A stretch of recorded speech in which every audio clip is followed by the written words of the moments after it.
Chers amis, bonsoir. C'est un plaisir de se retrouver grâce à Midreshet Yehuda Manitou. Comme chaque jeudi, on a le plaisir d'écouter les enseignements du Rav Uziel sur la paracha de la semaine. C'est toujours un thème qui est traité. Cette semaine, c'est le thème de la tribu de Lévi pour la paracha de Nassau, la lignée des Lévi, la tribu des Lévi'im. Bechavod Rav Uziel.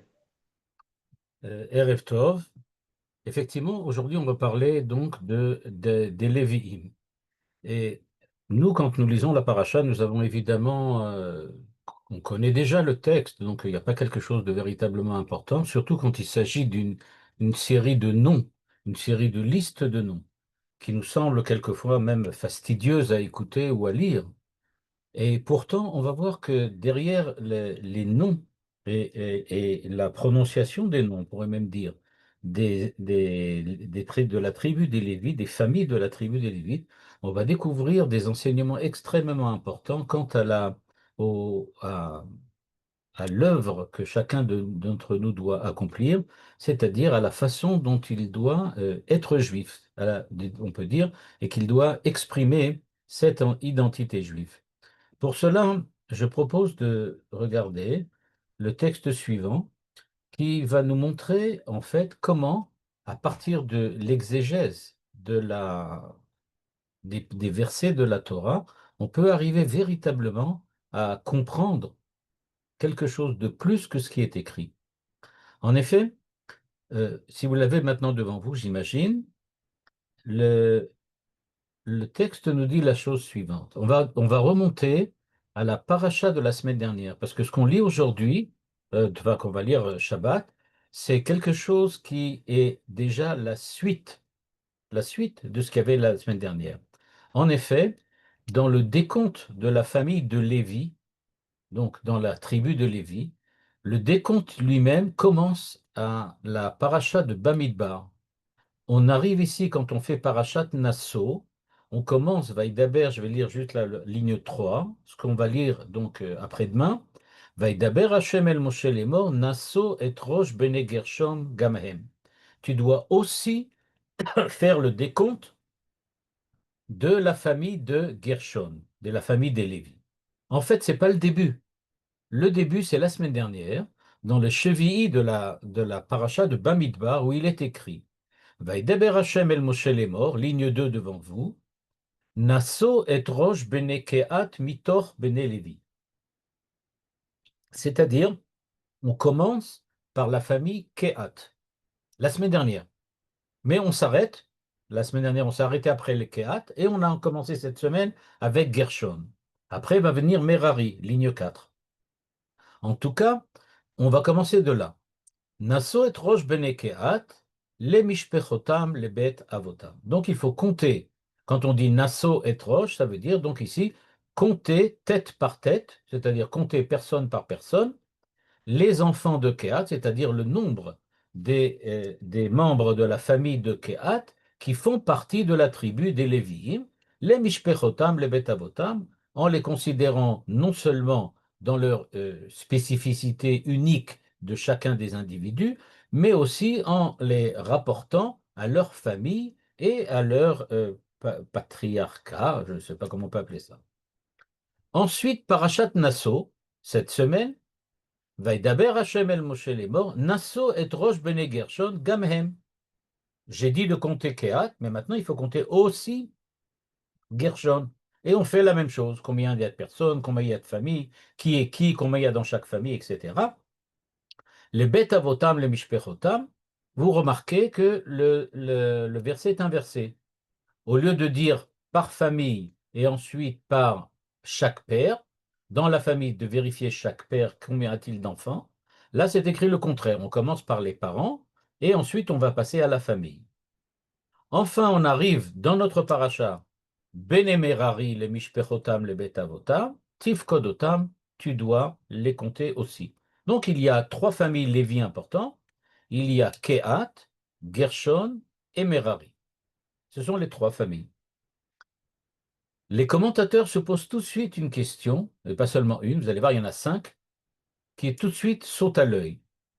En effet, pourquoi le terme de Nassau, Nassau qui veut dire compter, il dit apparaît chez Kehat, vous l'avez ici, si je le montre bien, là en jaune, Nassau, ça c'est en rapport avec Kehat.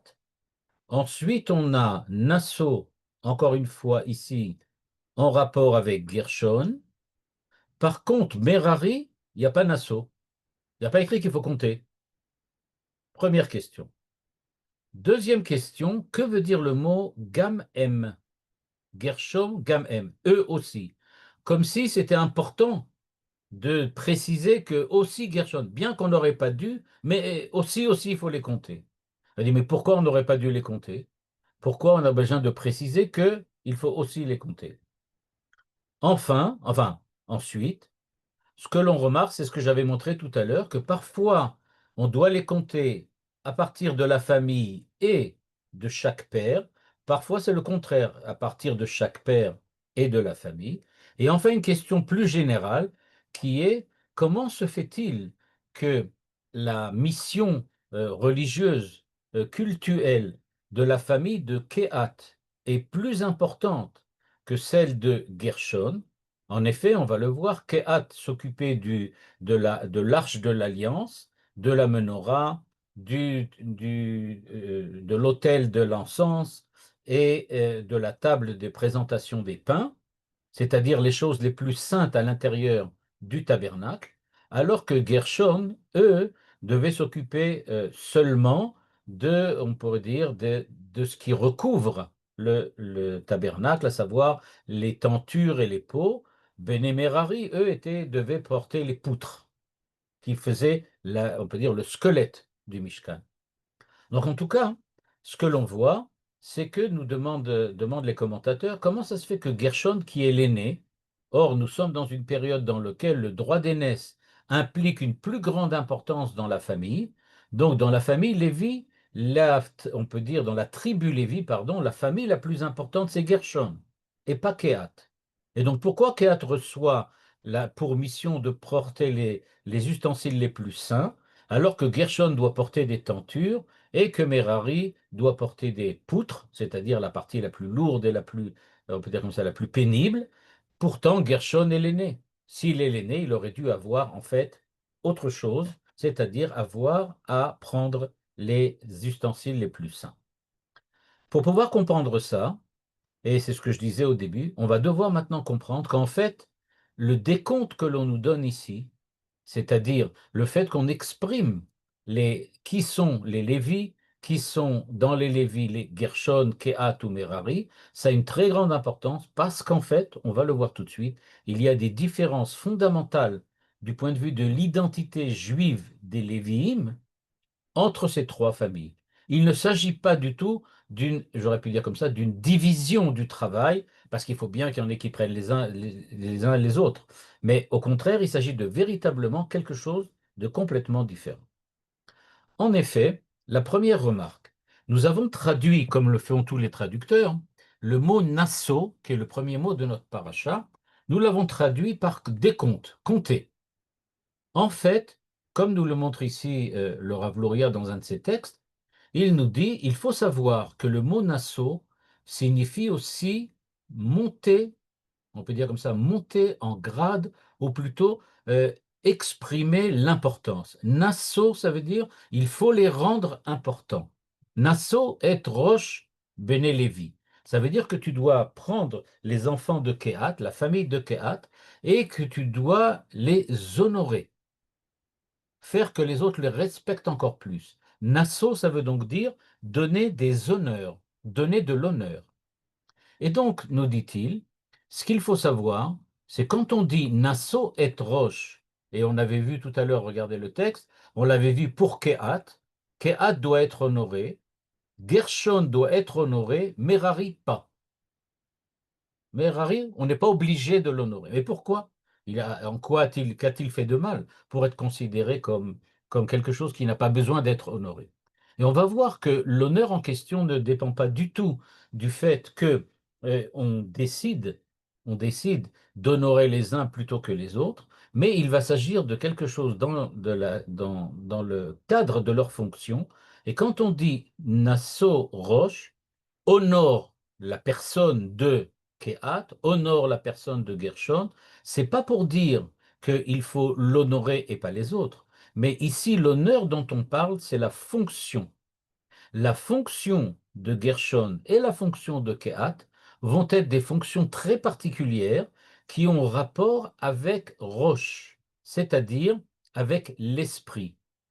C'est-à-dire pour le texte, quand on dit Nassau Roche, l'honneur dont on parle ici, c'est de savoir quel est, on peut dire, l'objet de la façon dont les enfants de Kehat et les enfants de Gershon servent Dieu par rapport à ce que font les enfants de Merari. La famille de Merari, on va le voir tout de suite, va servir Dieu d'une manière différente, dans lequel on va pas, l'esprit va pas tellement être important, alors que Roche, l'esprit, va être beaucoup plus important chez Kehat et chez Gershon. Et c'est pour ça qu'on utilise le terme Nasso Roche, c'est-à-dire élève, honore, pas pour dire il faut l'honorer et l'autre il faut le considérer comme quelqu'un de mauvais, pas du tout. Mais quand on veut dire Nassau Roche, ça veut dire élève l'esprit, fait que l'esprit soit honoré dans les familles de Kehat et de Gershon, parce que c'est ça dont ils vont avoir besoin pour servir Dieu. C'est-à-dire, n'oublie pas de dire aux enfants de Gershon et aux enfants de Kehat que c'est avec l'esprit, surtout, qu'ils vont devoir servir Dieu dans le tabernacle. Et nous allons comprendre pourquoi tout de suite d'après la division que nous propose ici le texte. On nous dit la chose suivante. On nous dit, en fait, si on regarde bien ce que chacun des familles a reçu comme mission à l'intérieur du tabernacle, on va voir apparaître tout de suite trois éléments extrêmement importants. Quand on regarde les familles de Kehat, on voit qu'ils doivent transporter les éléments les plus, on peut dire, les plus kdoshim, saints du tabernacle. Ils doivent porter l'arche de l'alliance, la menorah et la table de pain avec l'autel de l'encens. Et on le sait par d'autres textes que, évidemment, l'arche de l'alliance, à l'intérieur de cette arche, il y avait bien évidemment les tables de la loi et la Torah que Moshe écrivait. Donc on voit que ce qui fait la spécificité de l'œuvre des enfants de Kehat à l'intérieur du tabernacle, c'est de pouvoir transporter la Torah. Et certains commentateurs vont même encore plus loin et ils démontrent que la menorah, par exemple, est considérée comme la lumière qui doit éclairer le tabernacle. Or, ce qui éclaire l'homme, c'est en général la sagesse. Et la sagesse, évidemment, d'où la tire-t-on? Nous la tirons de la Torah, de ce qui est dans l'arche. De même, l'autel de l'encens, qui doit apporter, on peut dire, le parfum, l'odeur, là aussi il s'agit de quelque chose de matériel. Le parfum, c'est un processus chimique. Mais bien que ce soit un processus chimique, on voit bien que ça réveille l'âme, on peut dire. Quand quelqu'un ne se sent pas bien, on lui fait sentir quelque chose. Ou bien quand on veut se sentir mieux, alors par exemple à Yom Kippour, on sait qu'on respire ou on ressent des parfums différents. Quoi qu'il en soit, on voit que pratiquement l'ensemble des objets, des ustensiles du tabernacle que la famille de Kehat va transporter, c'est-à-dire elle va en être, pour dire un terme un peu moderne, il va en être le vecteur dans la société d'Israël, eh bien, elle est le vecteur de la Torah. Son rôle, c'est donc spécifiquement de rester proche de la Torah et de faire passer la Torah d'une étape à une autre. La Torah que nous avons entendue au mont Sinaï, puis la Torah que nous allons entendre, ou que peut-être nous avons entendue après le Sinaï, durant les différentes étapes du périple dans le désert, toutes ces étapes-là, il va falloir que les Lévi'im, c'est-à-dire la famille de Kehat, sachent nous faire passer la Torah d'une étape à une autre. Manitou parlait très souvent de ce qu'il appelle le rapport entre les pères et les fils, c'est-à-dire le passage de la Torah entre les générations. Et souvent, il exprimait cette idée que le problème de l'éducation, c'est le problème fondamental de l'identité d'Israël. Il faut savoir faire passer la Torah de la génération passée aux générations futures. Et pour cela, il faut ce qu'il appelle, lui, des avot. Il y a des avot et il y a des banim. Les avot, ce sont ceux qui ont la capacité de pouvoir prendre la Torah de la génération précédente, la leur, et la transmettre de manière parfaite pour qu'elle soit compatible à la nouvelle génération, à celle des enfants. Donc, Kehat, c'est celui qui va s'occuper, qui va être, on peut dire, consacrer sa vie, son existence, à faire passer la Torah. Et donc, c'est sa manière de servir Dieu, à savoir, il doit pouvoir faire passer la Torah, être un Av, être un père qui est capable d'enseigner, de faire passer la Torah à ses enfants. Mais évidemment, vous allez me demander la question qui est évidente, mais il y avait aussi, parmi les ustensiles que Kehat devait transporter, il y avait aussi la table. Or, la table des pains de présentation est loin d'être spirituelle. On parle de quelque chose complètement matériel que les Kohanim devaient manger ensuite. Eh bien, le Rav Luria nous rappelle que dans la Torah, dans les Psukim, il est écrit le chou lachmu belachmi. Allez manger mon pain, ligne 22. Eh bien, cela veut dire, nous dit le Rav Luria, pour tous les commentateurs, allez étudier la Torah. On voit que la Torah est comparée, on peut dire, ou qu'elle est exprimée par le terme pain, le pain. Le pain, manger du pain, de la même manière que le pain, c'est l'aliment de base de n'importe quel homme, de même la Torah doit être l'aliment de base de l'esprit humain.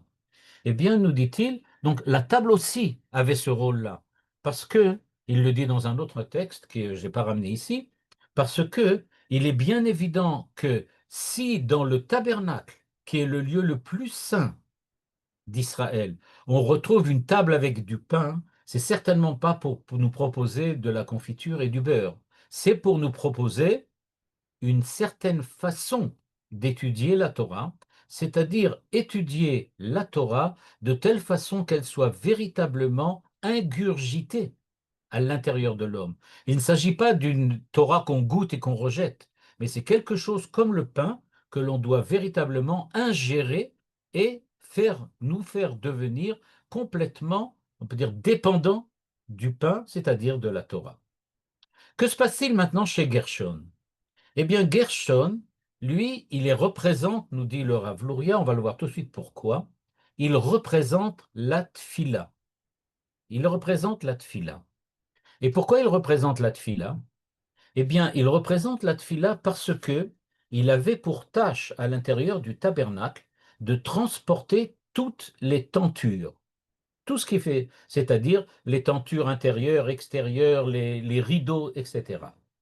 Et si on regarde la construction du tabernacle, eh bien, en fait, le tabernacle est formé de poutrelles, de poutres, sur lequel il y a les tentures pour le protéger, et à l'intérieur des poutrelles, c'est-à-dire à l'intérieur de la construction même, eh bien, il y avait tous les ustensiles qu'on a vus chez Kehat. Alors, que représentent donc ces tentures, ces rideaux? Eh bien, évidemment, c'est une protection. On ne peut pas avoir ça autrement. C'est une protection qui vient protéger l'ensemble du bâtiment, bâtiment en bois. Mais ensuite, qu'est-ce qu'il a?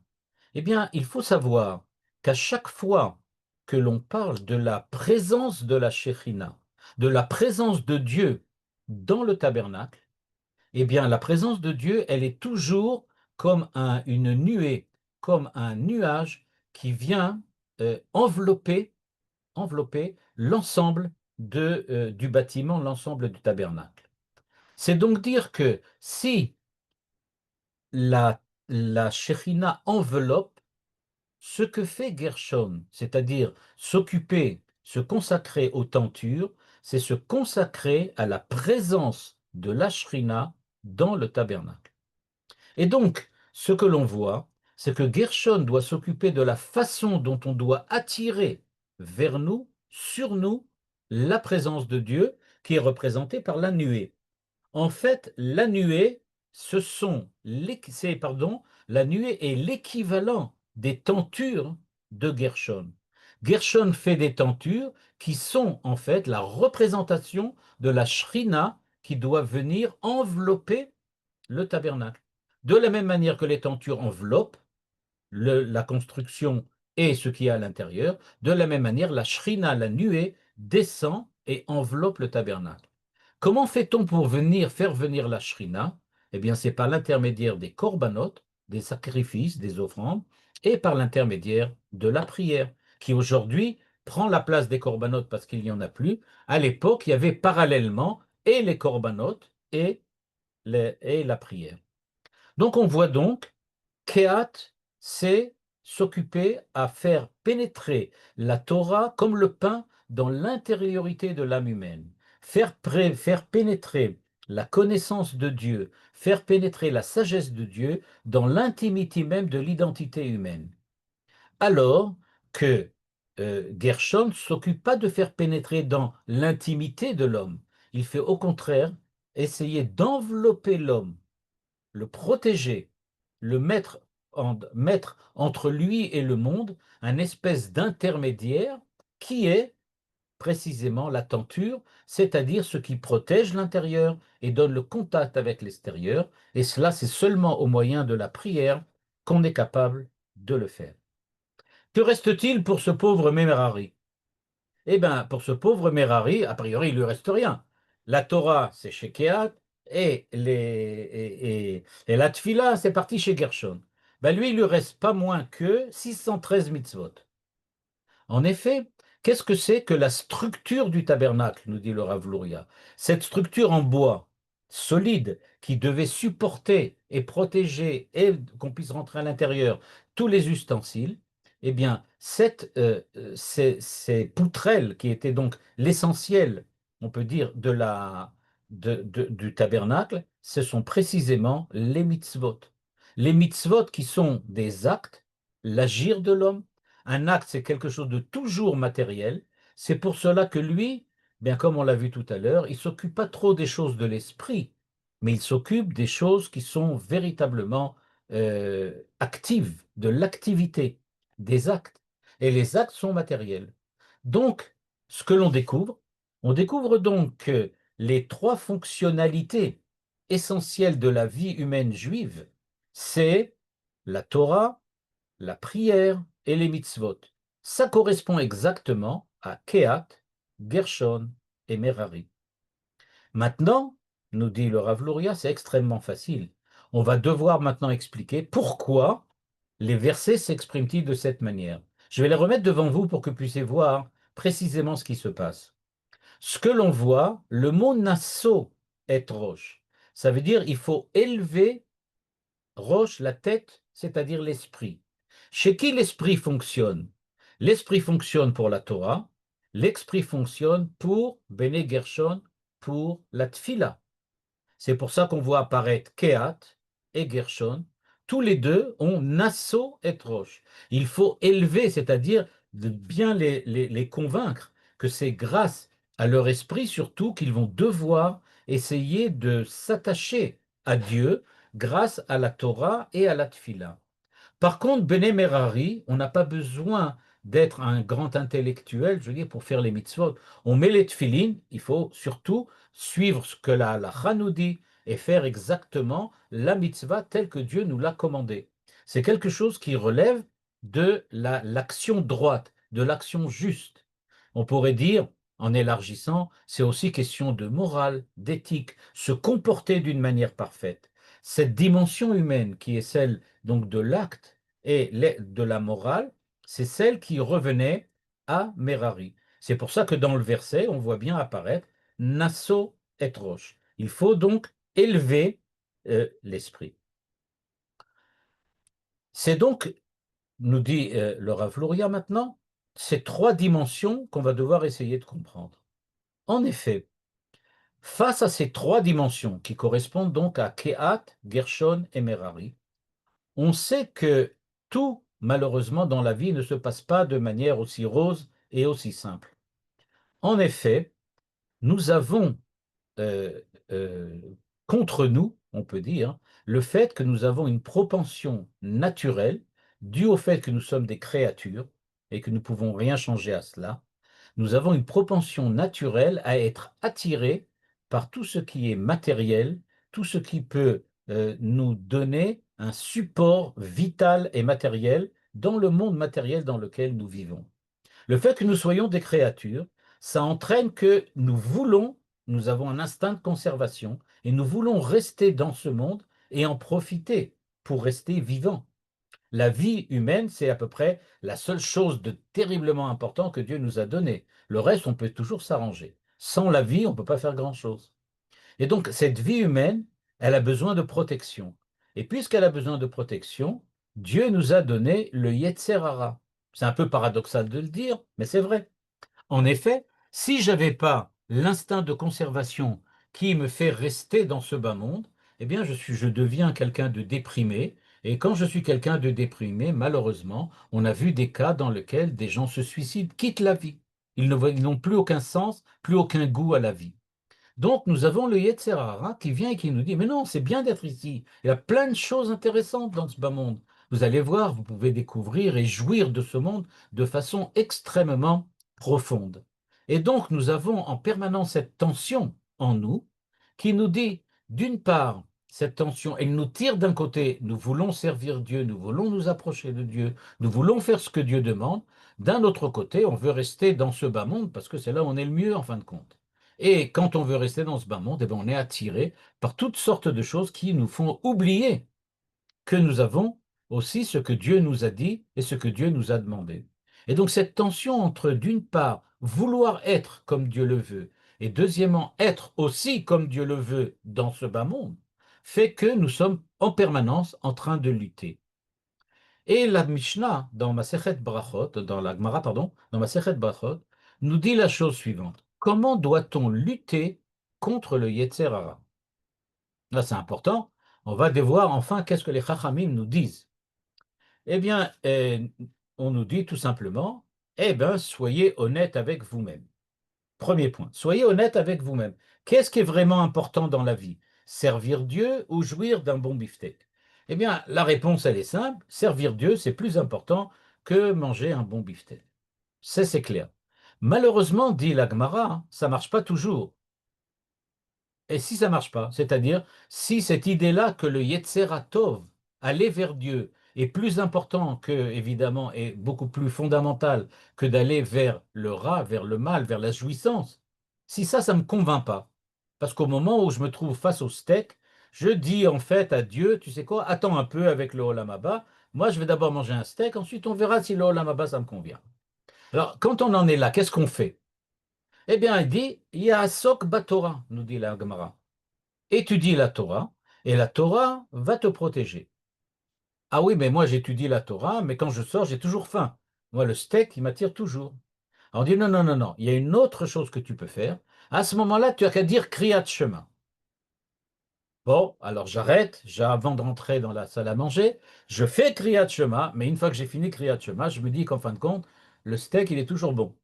Alors maintenant, j'arrive devant le steak, qu'est-ce que je fais? Il dit, ben, rappelle-toi que tu vas mourir. C'est ce que nous dit l'Agmara.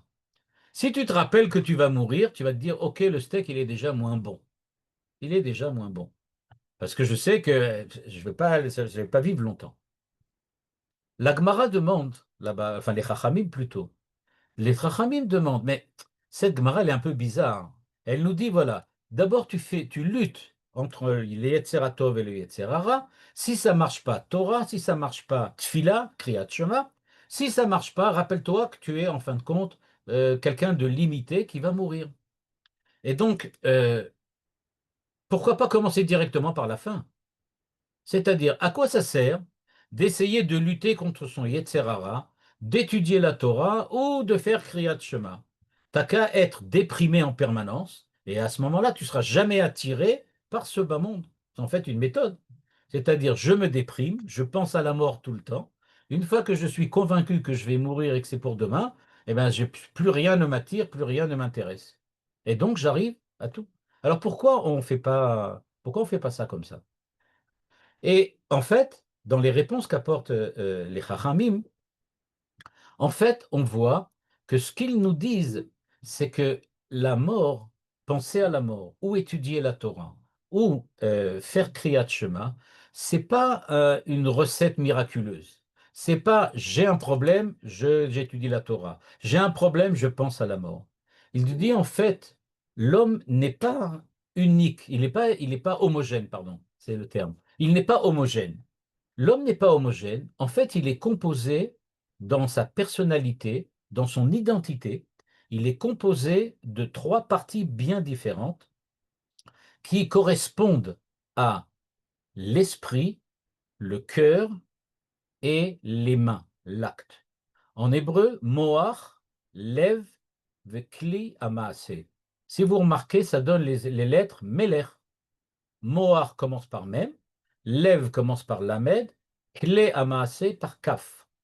Melech. C'est-à-dire, soit dit en passant, Melech, ça correspond aussi à une autre manière de voir. Il y en a qui disent que Kle amaase, c'est kaved, le foie. En tout cas, on retrouve Melech, c'est-à-dire un petit peu à la manière de Platon, qui disait qu'on est comme un conducteur de char qui doit maîtriser les chevaux pour arriver à la bonne destination. De la même manière, on doit être Melech. Être Melech, ça ne veut pas dire que je domine tout, mais ça veut dire que je domine trois choses. Ce que l'esprit veut faire, ce que le cœur a envie, ce dont le cœur a envie, et ce que j'ai à faire, les actes. Et donc, nous disent les Chachamim, en fait, qu'est-ce qui se passe? Eh bien, il y a d'abord, on va voir l'esprit qui agit, ensuite le cœur, et ensuite on agit. En effet, qu'est-ce qui se passe? Quelqu'un va faire un acte quelconque. Dans la vie, on n'a pas le choix. C'est la base de toute la vie humaine. Quelle que soit notre identité juive ou autre, on est toujours obligé d'agir. Dans le monde, il n'est pas possible d'être passif. Nous sommes dans l'obligation d'agir en permanence. Alors, qu'est-ce qui se passe?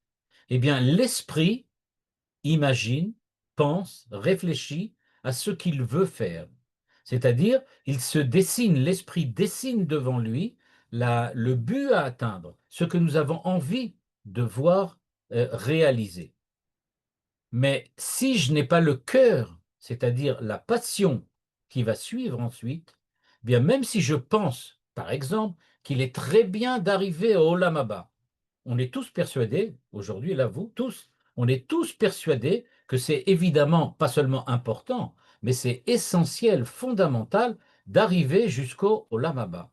C'est-à-dire, on est persuadé de ce qui est bien, de ce qui est bon et de ce que l'on doit faire.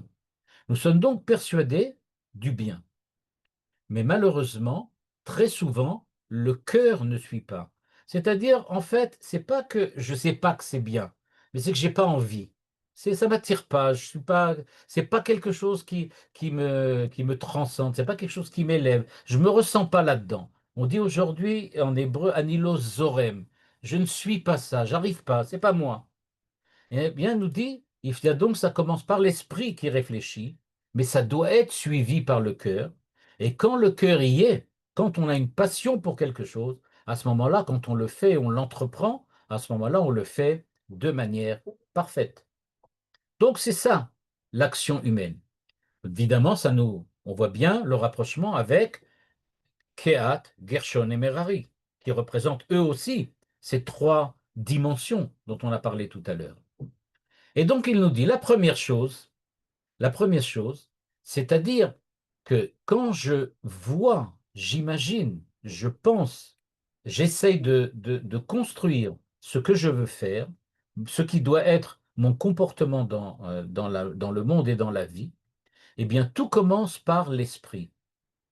Et comment arriver à, on peut dire, purifier l'esprit, c'est-à-dire à ne pas vouloir des choses qui sont négatives, à ne pas penser à tout ce qui est mal, à ne pas réfléchir à des choses qui sont négatives complètement. Par exemple, le désir de vengeance, le désir de faire du mal à son prochain, le désir d'être jaloux de son prochain. Tout ça, comment on fait pour éviter tout ça? Eh bien, c'est la Torah qui purifie l'homme. La Torah, en fait, elle nous dit donc, le texte de l'Agmara de Brachot, La Torah nous dit donc, regarde bien, tu vas commencer par l'esprit. L'esprit, c'est-à-dire ce qui va te pousser à agir, c'est le fait que tu as un plan, tu as quelque chose, tu as une certaine directive que tu t'es donnée. Cette directive, tu vas véritablement la dominer, la saisir, si tu étudies la Torah, qui va te mettre dans le bien. Et donc, grâce à l'étude de la Torah, tu vas pouvoir annihiler la tendance que tu as à penser et réfléchir à des choses négatives. Maintenant, si tu n'as pas réussi au départ à ne pas penser à des choses négatives et que tu rumines dans ton coin et tu as vraiment envie de te venger de celui qui t'a fait une crasse. Alors tu dis, bon, je veux me venger de lui maintenant. C'est-à-dire que, en fait, mon esprit est arrivé à la conclusion que je réfléchis tout le temps à ça, ça m'obsède, je veux absolument faire quelque chose. Il va falloir maintenant travailler sur la deuxième étape. Si j'ai pas réussi au départ à enlever, grâce à la Torah, les aspects négatifs de ma vie, il va falloir maintenant que je m'occupe du fait que j'ai des passions qui me poussent. Eh bien, si je n'ai pas réussi et que maintenant l'esprit me cherche, me pousse, et que maintenant mes passions aussi, mes sentiments m'entraînent dans la direction de cet esprit négatif, eh bien, si j'en suis là, il faut faire Kriyat Shema. Évidemment, vous allez poser la question, et comme vous la posez, j'y réponds tout de suite. Et vous allez poser la question suivante. Vous allez dire, OK, je dis Shema Israël, Hachem Elokeinu, Hachem Echad. Et alors, qu'est-ce qui se passe? Il n'y a rien qui change. Il n'y a rien qui a changé. Le fait que j'ai dit ça, c'est pas ça qui va m'empêcher d'avoir, on peut dire comme ça, la haine qui brûle en mon cœur pour essayer de me venger de cette personne qui m'a fait du mal. Alors, qu'est-ce que ça veut dire? Il dit, il faut savoir que Kriyat Shema, c'est pas seulement la prière au sens prononcer les mots qui sont écrits dans le Sidour, mais c'est véritablement vivre au diapason de ce qu'expriment les mots de la prière. Or, vivre au diapason de l'expression de la prière, ça veut dire que, comme on dit dans Kriyat Shema, Ve'afta et Hashem Elokecha bechol levavcha, bechol nafshecha ou bechol meodecha. Tu viens de prononcer Shema Israël, tout de suite après tu dis, je suis prêt à mourir pour affirmer que Dieu est un. C'est-à-dire, en fait, j'arrive à dominer mon cœur et maintenant mon cœur, lui, c'est je suis prêt à me sacrifier pour cette vérité à laquelle je suis arrivé. C'est donc pas du tout simplement prononcer les mots de la prière, mais c'est savoir que quand je prononce ces mots, je les pense de manière tellement profonde et intime que je suis véritablement prêt à donner ma vie pour la vérité que j'exprime au moyen des mots de la prière. Et donc cela, ce qu'on appelle Messirut Nefesh, c'est-à-dire le fait d'être prêt à se sacrifier pour Dieu, c'est véritablement la preuve que ton cœur entier est rempli d'amour pour Dieu et d'écoute, d'adhésion à Dieu. C'est ça la deuxième étape. C'est ça la deuxième étape du cœur dont on a parlé, et c'est ça dont on parle quand on parle des sentiments. Enfin, si ça n'a pas marché, même ça, et alors à ce moment-là, qu'est-ce qui reste? Eh bien, il reste que je suis déjà prêt à passer à l'action. C'est-à-dire, j'ai beaucoup réfléchi comment me venger de cet homme, je brûle d'une véritable passion, c'est-à-dire passionnellement, je suis prêt maintenant à mettre en place tout un stratagème pour arriver à frapper cet homme qui m'a fait du mal. J'en suis arrivé là. Pour t'arrêter, nous dit la Torah, nous disent les Chachamim dans la Masechet Brachot, il n'existe qu'un seul moyen, savoir que tu vas mourir bientôt, que la mort est proche, que tu n'es pas un être qui va vivre en permanence. C'est-à-dire que la mort ici, c'est ce qui va amener l'homme à la crainte de rater la vie, de rater la vie. En effet, penser à la mort pour la mort, ça apporte rien du tout. Mais qu'est-ce qu'on pense? Parce que si j'ai envie de me suicider, je sais que c'est mal, mais je le ferai quand même. Comme on voit certains assassins qui, lors de leur procès, disent, je ne pouvais pas me contenir, je ne pouvais pas me dominer. Voilà, j'avais envie de le tuer, je l'ai tué. Et donc, on voit que ces hommes, donc, qui psychologiquement étaient entièrement pris par cette passion morbide, on peut dire, d'une certaine façon, qui étaient fascinés par la mort de l'autre, c'est peut-être pas en leur rappelant la mort qu'on va réussir à les mettre dans le droit chemin. Mais la Torah nous dit, c'est pas de ça dont on parle. Quand on dit que tu dois penser à Yom Amita, c'est-à-dire que tu dois maintenant véritablement comprendre que s'il y a une mort, l'essentiel c'est de réussir la vie. C'est cela ce qui est important. Or, si tu ne réussis pas ta vie, c'est-à-dire si tu considères ta vie comme quelque chose de passager, alors là, effectivement, il n'y a plus rien à faire. Tu vas te retrouver comme ces assassins, c'est-à-dire tu vas malheureusement en arriver à commettre peut-être l'irréparable. Donc, nous dit ici, nous disent les Chachamim, il y a donc trois niveaux bien clairs. La Torah, Kriyat Shema, c'est-à-dire prêt à se sacrifier, la prière, et au-dessus, et enfin en dernier, on peut dire en dernier recours, penser au fait que la mort va t'entraîner dans une voie sans issue. Eh bien, ça correspond exactement à Bene Kehat, Gershon et Merari. En effet, qui étaient les enfants de Kehat? Les enfants de Kehat, la famille de Kehat, Nasso et Rosh Bene Kehat.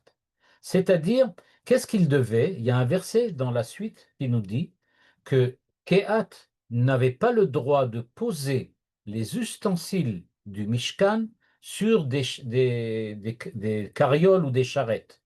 Il devait nécessairement porter l'arche, la menorah, la table et l'autel de l'encens à la main.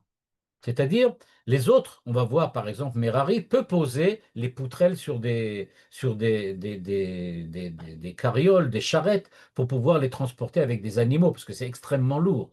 Par contre, même si la- l'arche était extrêmement lourde, comme on l'avait vu, il faut savoir que l'arche, comme elle était composée en or, son poids était dépassé plusieurs dizaines de tonnes.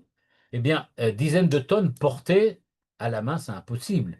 Même quatre hommes qui devaient porter cette arche n'avaient aucune chance d'arriver à pouvoir la soulever. Mais la Gemara nous rappelle qu'il y avait un miracle et on peut dire comme ça, elle planait, elle flottait d'elle-même. C'est-à-dire, on n'avait pas besoin, elle n'était pas lourde, on pouvait la porter quand même. La même chose qu'un irait pour certains autres ustensiles. En tout cas, ce que l'on voit, c'est qu'il devait porter sur les épaules. C'est ce qu'on nous dit, sur les épaules. S'ils devaient porter sur les épaules, c'est-à-dire que l'essentiel de leur manière, de leur fonctionnalité à l'intérieur du monde de l'identité juive, c'est tout ce qui a rapport avec la sagesse et la Torah. En effet, pour eux, ils luttaient contre le Yetzer Hara grâce à la Torah qu'ils avaient étudiée. Et donc, ce que fait Dieu à Moshe, il lui dit, s'il te plaît, va leur rappeler que, en fait, quand tu vas dire leur nom et tu vas dire à chacun qui il est, tu vas dire, vous êtes des enfants de Kehat, c'est-à-dire vous devez travailler avec votre esprit. Vous devez vous surmonter le Yetzer Hara en étudiant la Torah. Chez vous, le Yetzer Hara, il est seulement au niveau j'aurais pu dire, de la planification de ce que vous avez envie de faire. Vous avez envie de faire le mal, vous planifiez peut-être de faire le mal un jour, mais sachez que ce mal que vous planifiez, vous avez la possibilité de le juguler grâce à l'étude de la Torah. Bene Gershom aussi, eux aussi, c'est-à-dire, ils avaient la possibilité, peut-être pas avec l'esprit, mais avec le cœur. Eux, ils avaient la possibilité de dominer le Yetzer Hara avec tout ce qui concerne le cœur, c'est-à-dire la prière, c'est-à-dire l'élévation vers Dieu, l'amour de Dieu, le fait d'être prêt à se sacrifier pour lui. C'est ça leur manière d'agir. Par contre, Bene Merari, c'est-à-dire la troisième famille des Lévis, eux, bah, ils n'ont pas tellement le choix, ils doivent s'occuper du mal en tant que tel. C'est-à-dire, ils ne planifient pas le mal, ils ne doivent pas essayer de dominer leur passion, ils en sont déjà au point dans lequel ils sont prêts à agir. Et s'ils sont prêts à agir, eh bien, qu'est-ce qu'il leur reste à faire? Ben, il ne leur reste qu'une chose à faire, Ils doivent essayer de faire passer, on peut dire, au niveau de l'acte, les principes qu'ils ont déjà acquis et que, en fait, leur identité telle qu'elle est, essaye, du point de vue de leur action et du point de vue de leur agir dans le monde, de les approcher plus de la Torah et des mitzvot. Et ça, ils peuvent le faire justement en pensant au fait que la vie est courte, qu'on va bientôt mourir, que la mort est là à chaque instant pour nous guetter. Et peut-être, qui sait? Eh bien donc, nous dit-il, il faut savoir que Bene Merari, c'était ça, leur fonctionnalité dans le cadre de la Avodat Hashem, du service de Dieu. Il y a aussi une autre manière d'aborder ces trois familles que le Rav Luria réserve à la fin de son texte. Et là, nous dit-il, il y a quelque chose de différent. On peut considérer maintenant, un peu comme la Kabbale le fait, on peut considérer maintenant que le Mishkan, le tabernacle, est composé de trois choses. Il est composé d'ustensiles, c'est-à-dire les poutrelles. Pardon, le mot ustensile n'est pas le bon, mais je vais dire plutôt, il est composé d'une structure. La structure, c'est le bois, c'est-à-dire ce qui fait le bâtiment même, la construction du tabernacle. C'est le bois, les krachim, les poutrelles. Il y a l'intériorité, qui sont tous les ustensiles, et il y a l'extériorité, c'est-à-dire toutes les tentures. Donc, regardez, on parle donc de quelque chose qui a un contenant, c'est-à-dire la structure en bois du tabernacle. Ce contenant comprend à l'intérieur l'intériorité, évidemment, c'est-à-dire tous les ustensiles, l'arche, la menorah, l'autel de l'encens, etc., etc.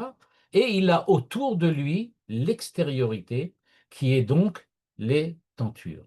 Et il y avait donc trois familles, une qui devait s'occuper de la structure, Merari, une qui devait s'occuper de l'intériorité, c'est-à-dire Kehat, et une qui devait s'occuper de l'extériorité, c'est-à-dire euh, Gershon. Alors, en quoi cette division va-t-elle être vraiment importante? Eh bien, ça veut dire la chose suivante. En fait, il y a une différence fondamentale entre Gershon, Kehat et Merari. Imaginez que l'on parle de trois personnes différentes. Est-ce que quand je suis face à la vie, face à l'existence, quelle est ma réaction? Il y a des gens, il y a des hommes, il y a des juifs qui, eux, sont surtout, j'aurais pu dire, prêts à se mesurer avec la vie dans le cadre, j'aurais pu dire, existentiel de la vie elle-même. C'est-à-dire des gens pour qui c'est pas les grands calculs métaphysique qui les intéresse. Ce qu'ils veulent, c'est véritablement arriver aux choses elles-mêmes. Je suis dans la vie, alors il faut maintenant une famille, il faut que j'arrive à créer une famille, il faut que j'ai un métier, il faut que j'ai des choses comme ça. C'est-à-dire, nous dit-il, s'il s'agit d'arriver à rentrer dans le monde, il s'agit d'arriver à rentrer dans le monde et véritablement s'en occuper en tant que tel. La mission de l'homme, c'est d'être un homme dans le monde. Et donc, eux, ils voient surtout l'aspect, j'aurais pu dire, de l'action, l'aspect de la réalisation, comme celui qui va les attirer dans le monde. Pour eux, ce qu'il faut, comme tout homme d'action, imaginez aujourd'hui quelqu'un qu'on pourrait appeler un homme d'affaires, un scientifique peut-être, un ingénieur. Ce sont des espèces d'ingénieurs de la vie. Eux, ils veulent comprendre comment faire ce qu'il faut comme il faut. C'est ceux qui s'occupent donc de la vie elle-même, Kélim. C'est-à-dire, la vie s'est formée de composantes et je m'occupe de toutes les composantes de la vie, les composantes familiales, sociales, les composantes financières, etc. Je m'occupe que tout cela fonctionne de manière parfaite. Ce sont les gens qui sont capables d'élever des structures, d'élever des institutions. Des gens qui sont donc véritablement spécialisés dans la manière de rendre le monde habitable. Ils sont capables de créer des bâtiments dans lesquels on vit. En gros, ce sont des gens qui sont capables de créer les conditions meilleures, les conditions de vie essentielles pour pouvoir donner à l'homme une vie sur Terre qui soit véritablement vivable et plus que vivable, c'est-à-dire qui donne véritablement la possibilité de s'exprimer. Il y en a d'autres qui, eux, sont véritablement intéressés par la valeur des choses. C'est pas le comment du monde qui, pardon, c'est pas le quoi du monde qui m'intéresse. C'est pas que je veuille créer une institution, que je veuille créer une science, que je veuille créer une culture. Ce que je veux, c'est trouver qu'est-ce que ça a comme valeur, comme signification. Pourquoi je veux créer un monde? Ce sont les gens qui s'occupent de l'intériorité. Ce sont les Bnei Kehat. Les Bnei Kehat regardent le monde et disent, je suis très intéressé à ce que M. Merari me construise un bâtiment. Mais un bâtiment, une institution, une, euh, un cadre de vie, si la vie à l'intérieur n'a pas de signification, si la vie à l'intérieur de ce monde n'a pas de sens, au sens véritable, c'est-à-dire je n'ai pas de direction dans laquelle aller et je n'ai pas non plus de signification qui me donne véritablement, qui donne véritablement un sens à la vie, mashmaout, eh bien, à ce moment-là, la vie ne vaut peut-être pas le coup d'être vécue, même si j'ai un très beau bâtiment. Tu m'as créé des institutions formidables, tu m'as donné une science exceptionnelle, mais tout ça, c'est pour garder, c'est pour créer une vie qui n'a pas de sens. Moi, je suis désespéré. Donc, il faut véritablement créer une intériorité. Dans ce cadre-là, qui est celui de Kehat, on voit que grâce à la Torah, grâce à la sagesse, il essaye de donner aux hommes la signification de ce qu'est le monde. Et donc le tabernacle qui représente ici le monde de l'homme, ce tabernacle est construit grâce à Merari, qui vient et qui nous dit, je sais comment faire pour créer une vie qui soit viable, et vient Kehat qui nous dit, oui, une vie viable, c'est important si elle a un sens. Tant qu'elle n'a pas de sens, je ne sais pas vraiment si j'ai envie de la vivre comme toi tu penses.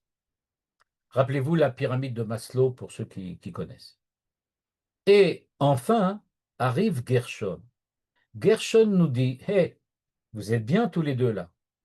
Hein, toi, tu m'as créé une vie viable. J'ai des institutions, j'ai des villes, j'ai une société, j'ai des connaissances, etc., etc.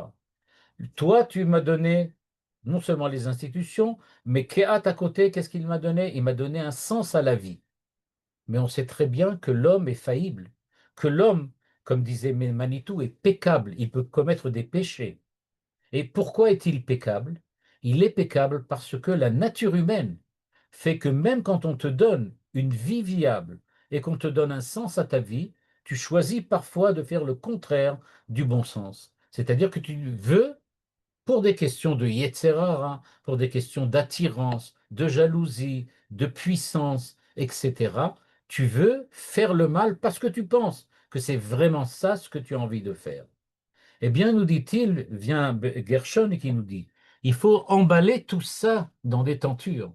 C'est-à-dire, il faut s'occuper de l'extériorité, de la façon dont la vie et sa signification vont se mesurer au monde à l'extérieur. Parce que tu as créé un bâtiment formidable. Tu as mis dedans des ustensiles, c'est encore mieux. Mais maintenant, il va falloir les protéger du monde extérieur. C'est-à-dire, il faut savoir te défendre face au monde extérieur qui peut t'attirer ou t'agresser. Et cela, comment le fait-on? Grâce aux tentures qui viennent par-dessus. Et donc, dans cette seconde vision, on voit donc que Gershon, Kehat et Merari ne sont pas seulement, comme on peut appeler ça, trois familles dont on a donné les noms ici, mais c'est en fait les trois étapes essentielles qu'il faut passer pour arriver véritablement à créer un tabernacle qui soit nous-mêmes. Nous sommes le tabernacle. Comme on l'avait dit, Veshachanti betocham, Dieu nous dit à Parashat Trouma, vous allez créer le tabernacle, vous allez construire, et moi je vais résider en vous. Vous êtes le tabernacle. Et donc les Lévi'im, qui transporte le tabernacle, c'est-à-dire qui le propulse à l'intérieur de la vie et de l'existence, eh bien, les Lévi'im nous montrent qu'il y a trois choses à retenir. Il faut savoir construire sa vie, il faut savoir lui donner un sens, mais il faut aussi savoir se protéger de l'extérieur et savoir, j'aurais pu dire, trouver un moyen de rentrer en contact avec l'extérieur. Et c'est ça, donc, les trois familles de Lévi que nous avons vues.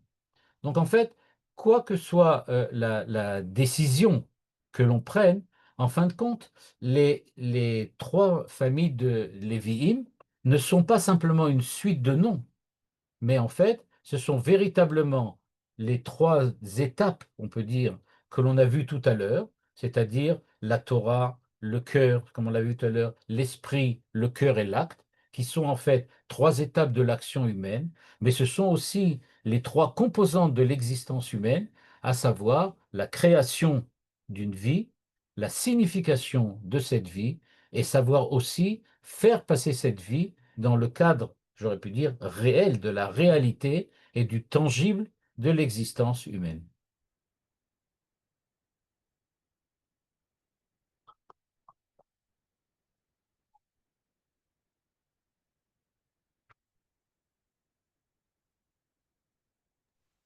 Toda Rabba Rav. Toda Rabba Rouziel. On va permettre maintenant d'ouvrir les micros. Voilà, vous pouvez interagir et poser vos questions.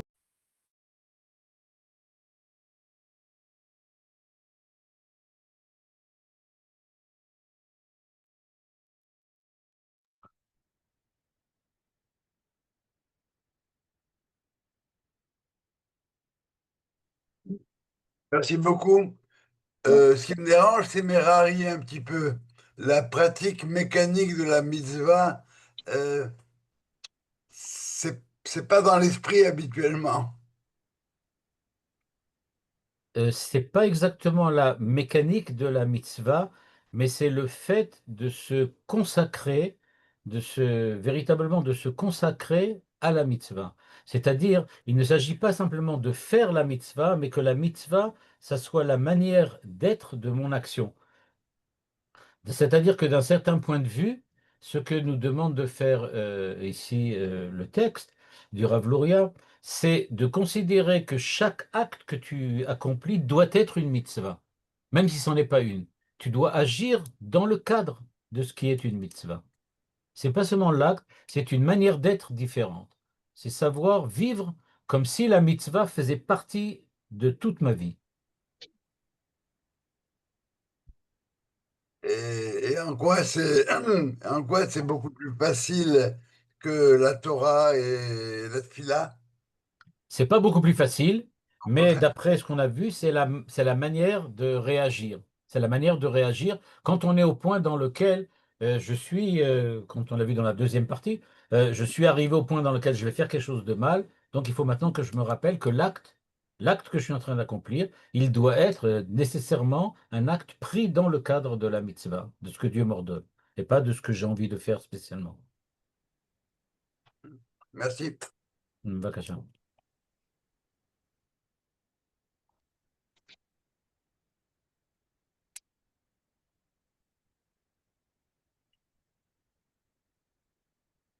Bonsoir, je n'ai pas de questions. J'ai trouvé ce cours merveilleux, avec plein de réflexions, une construction conduite dans la vie. Et, et je pense que ça va m'aider beaucoup. Voilà. תודה רבה. תודה רבה.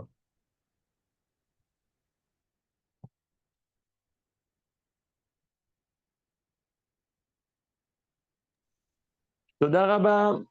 כל טוב, Shabbat Shalom à tous. שלום.